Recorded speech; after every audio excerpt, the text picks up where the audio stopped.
Bilyen senin bir yerlerde bardağını, bil ki beni yatlayansın yeniden.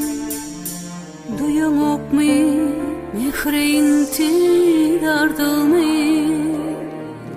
ehli duyun sana koygan yeniden.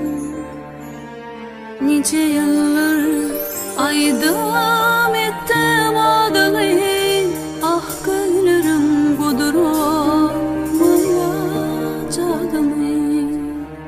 Kime aysan dinler menin dadımı, sürüm bulur derde derman ededim.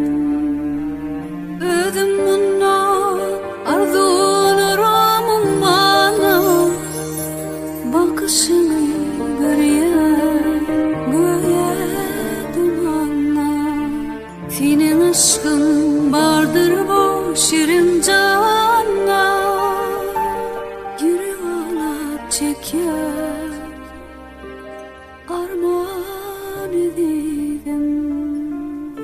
Tümür et gülürünü yatla ya, lider dağının karşında var ya. Şun yedi ve